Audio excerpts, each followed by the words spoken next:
Hello, welcome back, guys. I'm hoping you're doing well wherever you are. And of course, you are watching Dr. Politica, and here with God Power, they said Kenya. Now, I have always opined in this channel that Albert Ojwang atapata justice. Of course, it is painful to say it because honestly, I would want justice to be done. Because what happened to Ojwang was just heinous. And I wouldn't wish it to happen to anyone because ilikuwa mbaya. Kuchukuliwa kwenye kikula ugali, kusafirishwa mpaka Nairobi, kupigwa, kuvamiwa, and kuuliwa, and now cover-ups tunaona. Of course, it is painful and it is something that I wouldn't want, even ifanyikie mtu mwingine. Now, there are a series of mysterious events that has been taking place. And of course, the person at the center of all this is Lagat. Mama, because he's the person who sent for Ojwang aletwe, akafanywa madhambi. And in fact, the whole family wamekuwa wakifight for justice. And now, it's appearing that there is a motive to actually cover the real culprit, allegedly. Yeah? And now, tunaona kwamba the people who are being sent to jail ni Taalam and Mukwana. Because Taalam and Mukwana, hao ndo wako jela, and hao ndo wanaenda kotini. But now, Lagat ako nje, and he is now he is about to resume office. Because there is a shocking news that came yesterday that Lagat did not step aside, but he just went for a leave. Alikuwa amenda 18 days leave from June 17th. Now, here's the twist. You see, initially, the government told us that Lagat had stepped aside. In fact, Kanja confirmed that. But of course, this was said at the height of protest, because kulikuwa na protest, and the Gen Zs were demanding justice for Ojwang.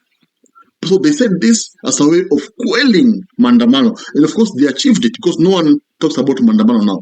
Sasa kuna mandamano, Twitter menyamaza. No hashtags for Monday, Tuesday, Wednesday demos. So the government said that so that they can, stop these people from going to the streets. In fact, even the president came and said, watu washutiwe kwa mguu. So it was a way of scaring away the protesters. Now, you see now the government has seen that watu wamenyamaza, so Lagat go back to the office. That's what they're saying here. Because now they're saying, Uncle step aside, he was just went for a mandatory leave. No. So why did he go leave kwenye kuna mandamano? Because he should have done it before. He should have done it before the death of Ojwang. So this points to one fact that Lagat is a big fish in the government. And he has some serious dealings with Ruto. Because historically, for you to be protected, for you to be given a job, you have to be working for Ruto, and you have to be loyal to President Ruto. And of course, we've had some, cases whereby nasikia Lagat na Ruto amekuwa akitumiwa Ruto kufanya ABCD in the country. But though I can't confirm that, but I read it somewhere. So, this shows that justice is denied. And I think Kenyans just need to forget this case. Me personally, Misawi case, because there's no way I'm seeing justice here. Now, Taalam is the person now who is taken to jail. And in fact, of course, if he was involved with the murder, anapokwa na jela. Because kwani ukiambiwa ufanye kitu, unapokatai. So I can't be on his side. If he was ordered to do it, to bludgeon Ojwang to death, kwa cell, then he has to go to jail because he's as guilty as charged. But no, the point is, Taalam is now spilling the beans. Saizi anasema kwamba simu yake iko na kila kitu. No. And now the phone has the recordings, conversations yake na maybe Lagat. That's why tulisikia juzi kwamba Rono was arrested that year aliaccused kutumia simu ya Taalam kuibia to pesa. So the question is, who gave him the phone and who gave him the password? See now, so there are some shocking scenes, and it shows that IPOA and DCI, they are working together. IPOA and the police, they're together in this case.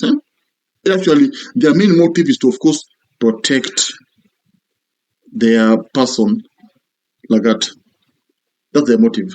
And of course, they have achieved it. And now, the fact that Lagat is going back to office is actually causing more pain to the family and of course to Kenyans, because when the father sees that the person who he believes orchestrated the demise of his son has gone back to work, of course, in the pain, despite having buried his son, the pain will, of course, will restart. And this man is going to cry, because how do you, return the person who he believes sent policemen to take his son, to punish his son? So see now, that's what I'm saying. He can see Ojwang, I think it is done. There's no way I'm seeing justice here. There's no way. In fact, I'm even seeing a social because I've been saying this. If Taalam is guilty, then Lagat should be guilty. But if Taalam is innocent, or if Lagat is innocent, Taalam should be set free. Mama, and after actually we end, because there is a connection between these people. Mukwana said that when he was arrested, alisema kwamba yeye alitumwa na Taalam atafute wafungwa watu wapige Ojwang. That's what he said. And of course, Taalam, the father of Ojwang, believes that Taalam followed orders from Lagat. That's what the father believes. So you see now, these people are interconnected. So if Taalam is innocent, if Ojwang is innocent, Taalam is innocent. That's how it is. Right?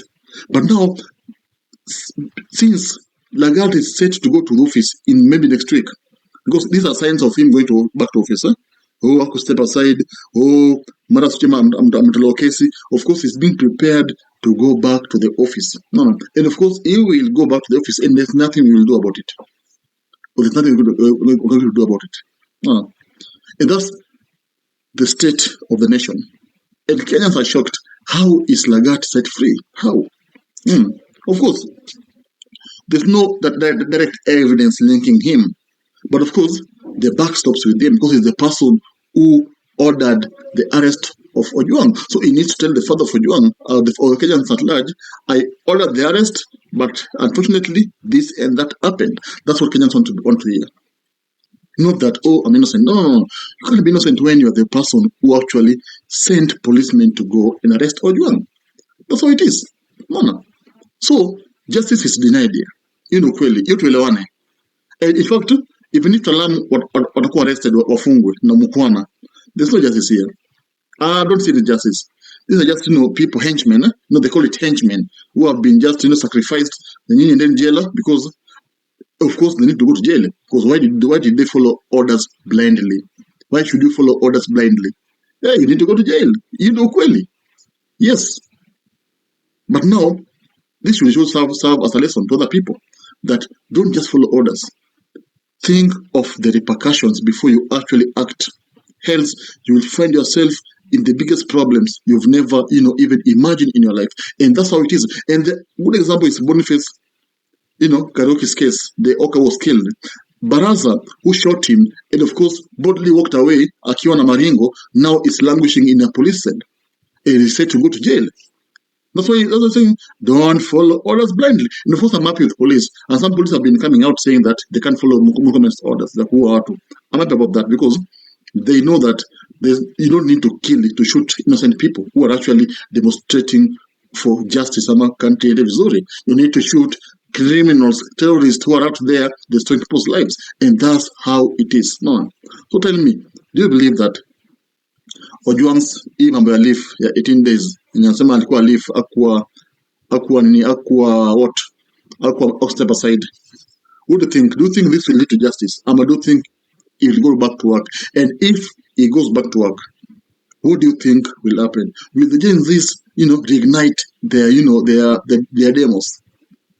Just hit me in the comment section, and of course subscribe, so that we always meet here whenever we have this content pertaining what happens in our Kenya's political arena, and of course what crosses our country. Thank you, and subscribe, of course. Thank you.